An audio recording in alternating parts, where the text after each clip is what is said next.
What's up, guys? We're watching ADHD is a curse until you learn this. So hopefully this teaches me how to like weaponize ADHD and like lock the fuck in. Let's go. ADHD can feel like living with a curse that's been spelled on you. Why? Because compared to the norm, your brain can make your life totally chaotic and depressing. And if you don't manage to avoid falling into this curse, that's the prison population. That's the addicted population. That's the unemployed population, the marginalized, the people who can't stay in a relationship, the people whose dreams never come true. Alright, so like, hear me out. Like, yes, whatever, like stats don't lie, I guess. But like, you can't, like, I feel like this video is gonna discourage a lot of people. They're gonna be like, "Oh, I have ADHD. I'm destined for failure." No, let's keep it real here. ADHD is just something you're born with, and you can work through it. You know, like it doesn't define shit, obviously. So, you know, if you're watching, you have ADHD, don't think that you're like destined for this bullshit. Also, hopefully, this video will help you like lock in and not be part of the fucking percentages, you know.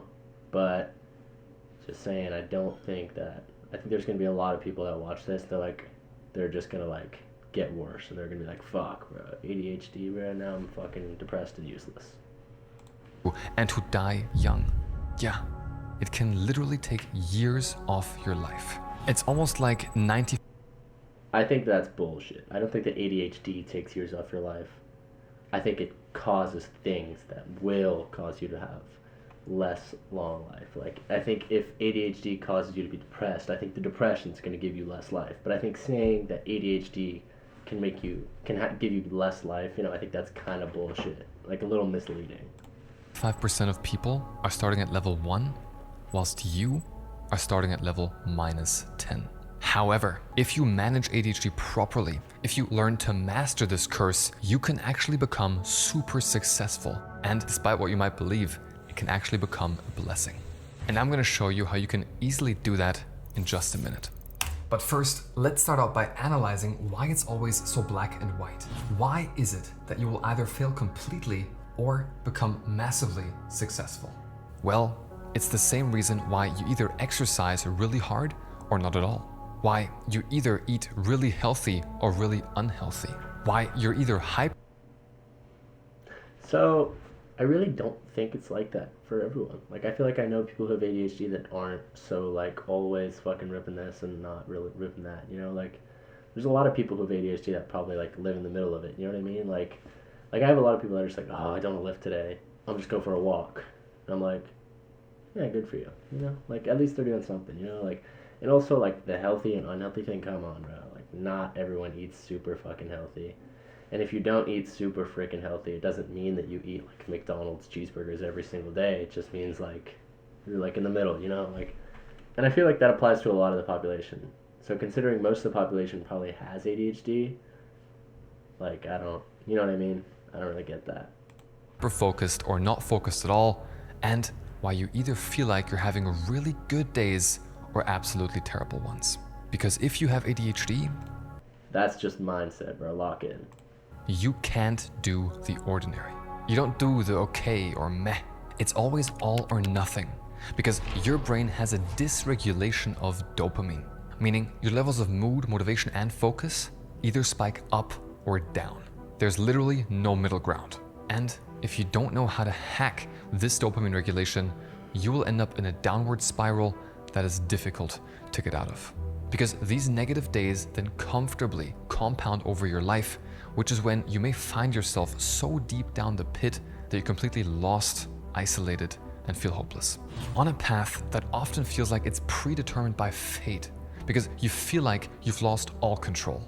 But what if we could compound the great days instead? What would happen then? Well, I can tell you what would happen. Our brain would level up faster than any neurotypical person ever could. And there's a way to do that. Fellow ADHDers like Michael Phelps, Simone Biles, Jim Carrey, or Bill Gates have figured it out. Or do you think Bill Gates has trouble staying consistent? No, it's easy for him. You simply need to choose the path you want your life with ADHD to take. Either you remain where you are right now, accepting that you'll be stuck there indefinitely if you don't take action and make the few simple changes I'm about to share with you. Or you go down the path of beating the ADHD curse and watch your life transform. You have the power to do that.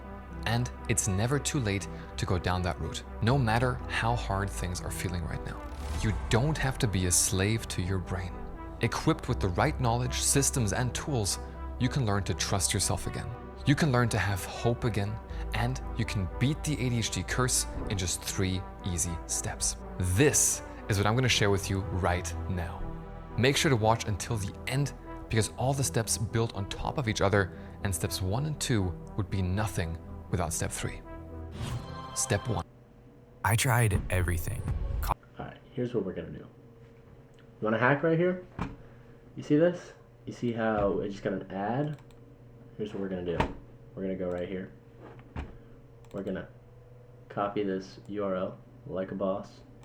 Copy. And then we're gonna open a little new browser I like to call Brave. We're gonna wait for it to load. And then we're just gonna plug in that link, and then we're gonna have a YouTube video with no ads like a boss. Alright, bet. If you're watching this, chances are you're stuck chasing fast dopamine and feel out of control. You may not believe that change is possible, and I get it. I've been there. After my diagnosis 7 years ago, I discovered that all the problems that ADHD attracts into my life are driven by my brain's inability to say no to instant gratification, aka fast dopamine. And it all starts anew every single day. Think about it. When you wake up, what's the first thing you do? So basically, get the fuck off your phone and actually be productive. So, am I missing something, or is that just like,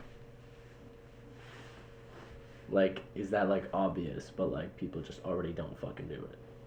Am I tripping? Alright, you know, whatever. Do you check your phone or do you make your bed? Do you watch a YouTube video or get dressed immediately? Then what does that lead to? The reason I'm asking is because even though it may seem minor, these small actions in the morning are often the predetermining factor for the rest of your day.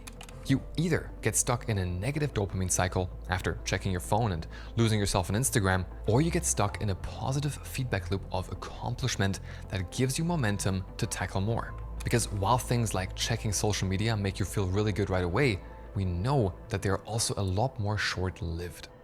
The pleasure is artificial and therefore fades quickly, leaving a desire for more and opening up the potential for addiction, especially when you have a dysregulation of dopamine. And so if you chase dopamine in the morning, you will end up in a dopamine-seeking loop for the rest of your day. For example, if you check your phone in the morning, you will much more likely get distracted by it again later, because when your brain is looking to scratch that itch, it almost instinctively reaches for that phone. Before you even realize it, you're distracted again, doom scrolling, not doing what you actually wanted to do. And when you put your phone down and try to concentrate, it gets more difficult every single time. If this was a game, this would almost be like if you kept choosing the same passage where a spider keeps attacking you until you're dead. You keep leveling down and have less and less power.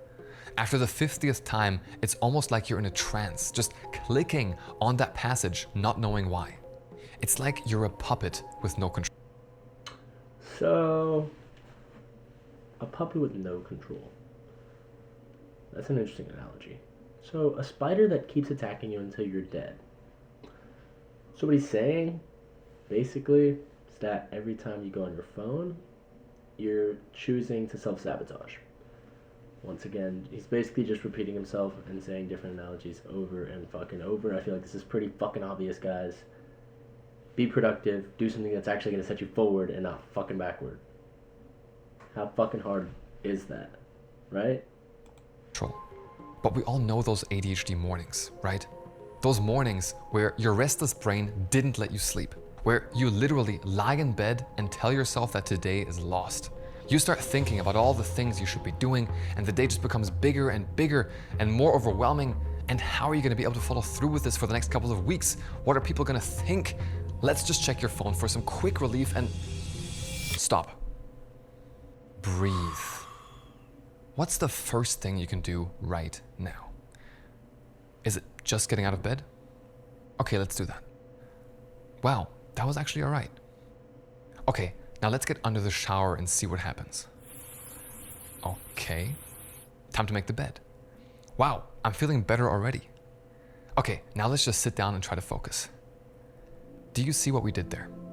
One little exception for us ADHDers can cascade like a domino effect. And so I thought I had ADHD before this video, and now the more I watch it, the more I realize I definitely don't. Like, this stuff totally applies to me, but like sometimes. Like, most of the time I'm like pretty good at just not being a bitch. But like does this actually happen like every single day? Like, do people just like doom scroll like when they wake up? I feel like that doesn't make sense. I don't know, man. instead of getting stuck in a negative dopamine cycle, it's almost like we charge ourselves up. Instead of stressing about the day and thinking about everything we needed to get done, we built an on-ramp for our ADHD brains. I know, those negative thoughts when you're lying in bed are so stimulating. I'm not this person today. I can't do it. This is too much. But for us, very often, it's just about showing up and seeing what happens. We get overwhelmed by thinking about everything that needs to get done. And everything changes once we focus on just the first couple of steps. Just making your bed and seeing what happens. Just sitting down in front of your PC and working on something for 5 minutes. Starting with the easy fills up your dopamine so you can tackle more later. It allows you to decrease the level of difficulty you start working at and is absolutely essential for your ADHD brain. This is the first step to leveling up. Step 2. The truth is, it's not just about your morning. Because even if you start your morning right, most of the time you are still chasing the wrong activities, which multiplies your chances of slipping into oblivion because you're more impulsive and driven to fast rewards if you don't see a fun and easy way forward. By the way, what did that word easy just do to you? Did it feel bad that we need it to be easy? Here's something I want you to internalize forever. Something society doesn't acknowledge us for is the fact that we're interest-driven and that we therefore need to chase the easy. Think back to your childhood. You either did great at subjects you loved or terrible in the ones you hated, right? The same principle still applies to your adult life. You can't force yourself to do things because your brain is allergic to shoulds. Needing to do something, not because you want to, but because that's the way it's done. However, the sad truth is that everyone tells us to do exactly that. Friends, family, even loved ones may mean well when telling us that we should be nicer to ourselves. We should see the positive more. But what they don't know is that for every should, our brain depletes its almost empty dopamine reserves even more. Because all of a sudden, it's a task. It's no longer something that we want to inherently do. And so the most important question you need to ask yourself is this: what are things that I look forward to, and how can I find interest in the things I'm currently doing? This question then applies to 2 areas of your life: your activities and your main mission. In both of these areas, you're always presented with the opportunity to charge yourself up, level up, or suck yourself dry, level down. Activities are things that live next to your main mission. Think of activities as small side quests that either level you up or lead you astray. The types of people you meet up with, the things you do with them, the things you do alone when you're bored. I want you to ask yourself, do these things usually charge you up? Do you have more energy after? Are you doing things that you actually enjoy, or are you living someone else's life? Are you finding that you need to constantly force yourself to do something? Are you finding that you're constantly masking your true self with the people you're with? Can you actually connect with your people and satisfy your social needs? Here's a good test. If you find yourself chasing fast dopamine after the activity, like through fast... This reminds me of a saying in Spanish that my mom always says to me. I don't know what it is in Spanish. She always says it though, but I don't know what it means though. It's basically just like, it's like, show me who your friends are, and I'll tell you what you're gonna be like. And basically, it just means that your environment dictates like 90% of who you're gonna be with. Like, if you're with a bunch of fucking homeless people all the fucking time, like a bunch of bums that don't do shit, they're not productive all the time, it's gonna rub off on you. Like, you just gotta be locked in, and like, yeah, you can hang out with some people sometimes, but the people you surround yourself with the most are who are gonna rub off on you. They're gonna have the most influence on you, and they're gonna genuinely dictate how you're gonna be, your level of productivity, positivity, mindset, everything. I promise you, the people you surround yourself with are gonna rub off on you whether you like it or not. So make good choices and have a good environment. Food or alcohol, chances are these people or things are poisoning your mind to chase instant gratification and aren't truly satisfying you. If that's you, don't worry, because it's never too late to change these activities. What we want to start doing is getting dopamine from them instead of them getting dopamine from us. I want you to imagine. Yeah, it should be two ways. You know, all healthy relationships, whether it's a relationship with your friend, with your girlfriend, with everything, you guys should both be going up, you know? That's all I have to say. For a second, what it would be like if it was easy to get dopamine from exercise, connection, or work. Sounds weird, right? For some reason, it's never something we associate with being easy. It always sounds like a chore. You should exercise more. You should call your friends more. You should work more. So deflating. I immediately don't want to do it. But what about wanting? Instead of weightlifting, which may feel like a chore to you, playing a sport you actually like. Instead of needing to reach out to people that you don't really care about, devoting your time to the people that truly matter to you, whose lives you're genuinely interested in, where you laugh unconditionally. That's good dopamine right there. You see, chasing good dopamine instead of fast dopamine is not just about needing to make the right decision for us. You gotta make good dopamine easy to chase and bad dopamine hard to chase. Yeah, I completely agree with this. You know, like, low-key, just like, you should only be like putting your time and energy into things you actually fucking enjoy. Like, if you don't like going to the gym, whatever. It matters if it aligns with your goals and what you want in the end. You know what I mean? Let's say, like, for me, like, I honestly, I like going to the gym. Some days I really don't, though. But even on the days that I don't, I realize I'm chasing a big goal in the end. Like, you know, like, by the time summer comes around, I want to be six-pack, you know, jacked, shredded, whatever. You know, but that's only going to happen. I'm only going to be happy then if I work hard now. You know what I mean? So, like, it's something that you want to chase, you know? Like, it's not like, I don't even give a shit about being jacked. Okay, then I'll fucking work out.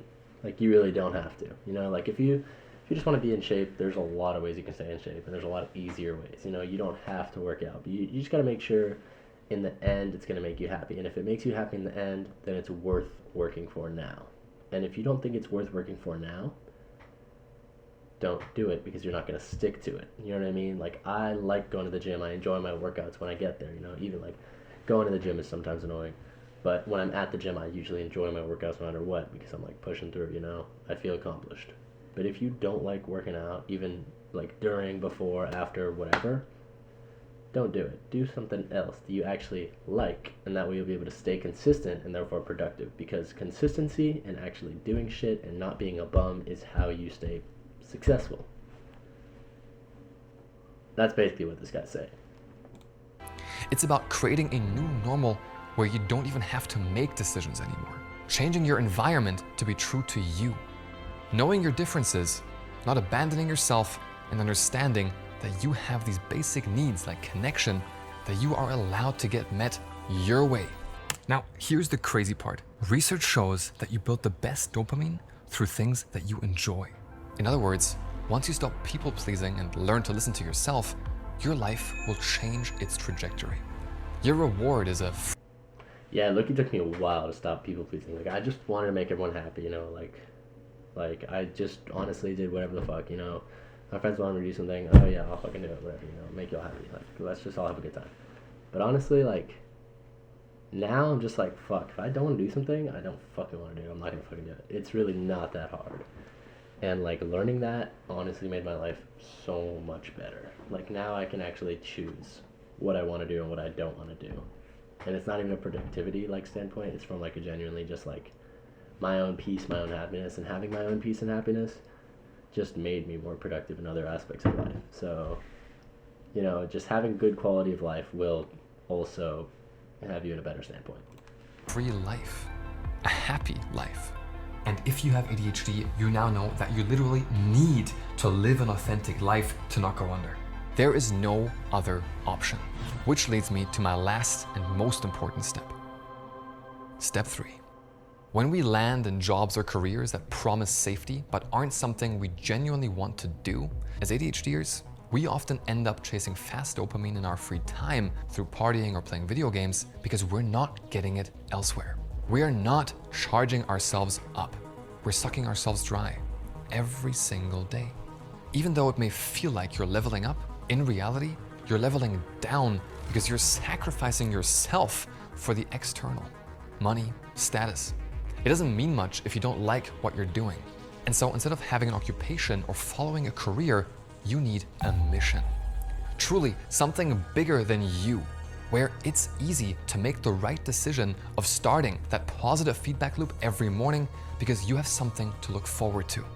I strongly believe that if you have ADHD, you can only truly thrive once you live life on your own terms. We lose the game once days become effort. Yeah, I know a lot of people that are just like in a career or like they're like obviously like I'm in college, you know, like they're in college too, and they're just doing their career for the money and they don't even really give a shit. I don't like know how to explain why that's a bad idea, but like if you don't understand why that's not gonna fulfill your life and make you happy, I really don't know what to tell you, because all that's saying is like you doing your job just for money, but it's a job, so you're gonna work full time, which means you're gonna be working most of your time just so you can have fun with your money during not that much time that you have left. So in my opinion, I feel like it's just a waste, you know, like why don't you like do what you love and love what you do type shit, you know, like I don't know. Full and win once they become effortless. We need to think about what comes easy to you and then make the decision to actively engage in these domains more, erasing the belief that easy is bad. Now, here's the twist and why the game of ADHD can make you hyper successful exponentially.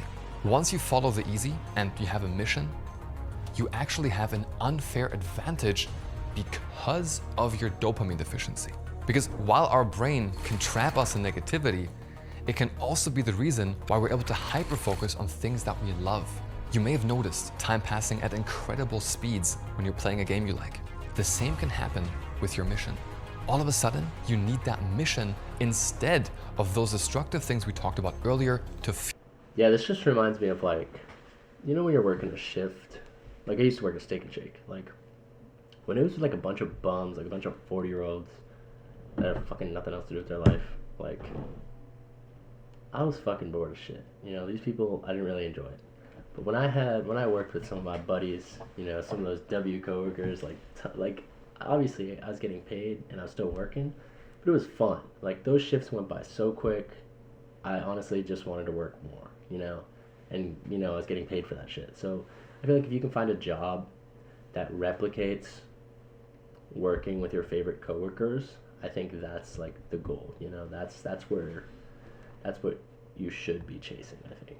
fuel you, which makes all the difference.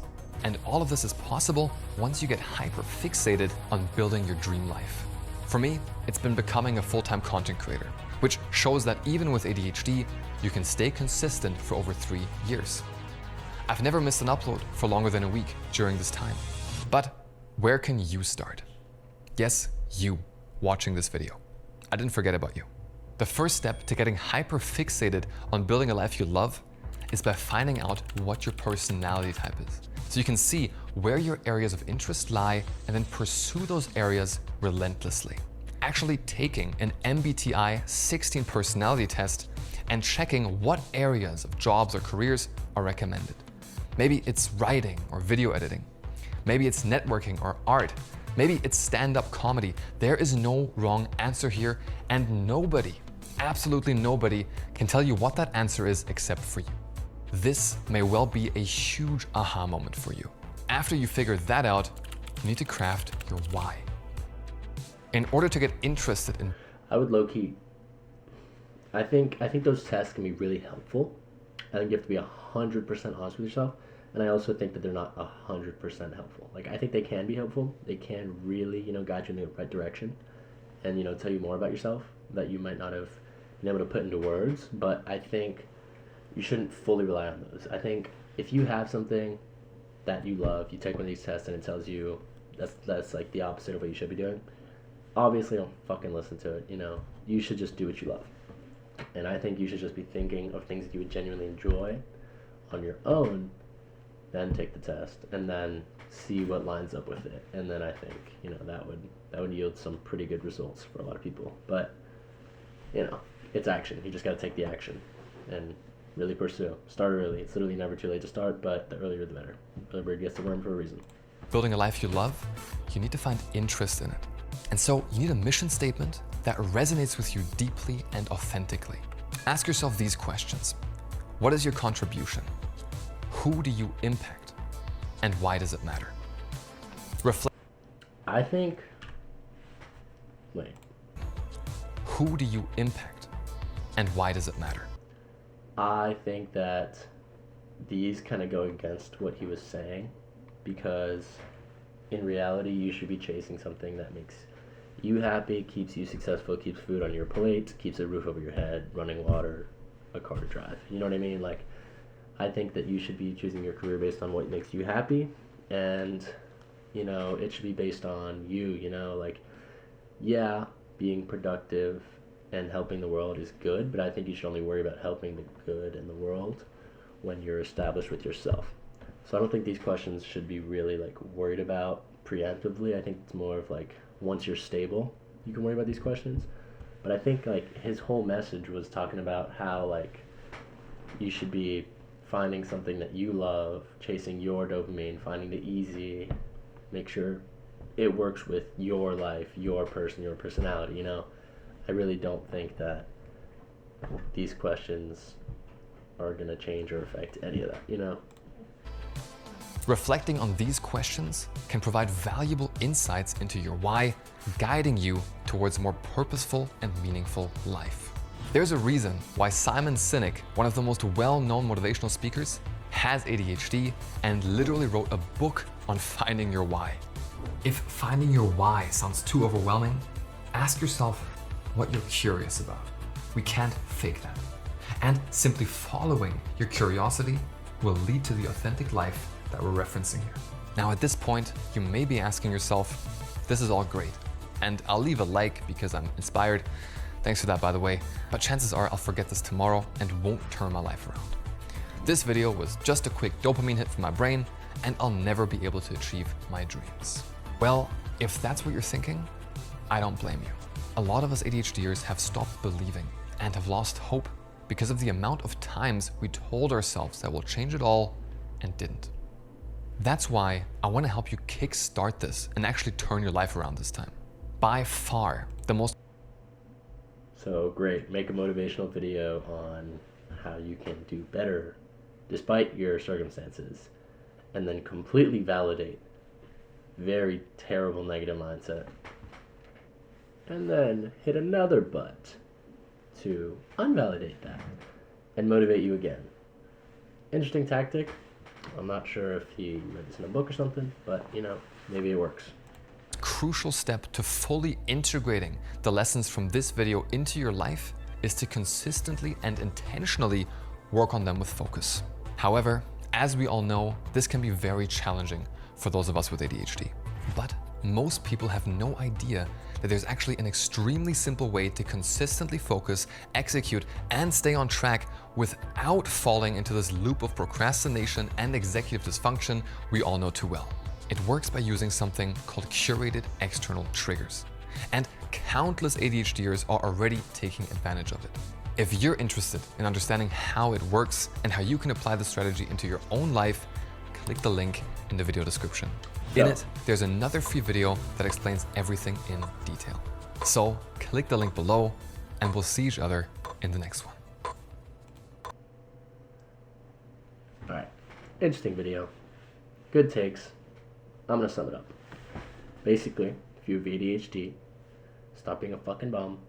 Stop chasing short-term dopamine addiction, like going on your phone and jacking off.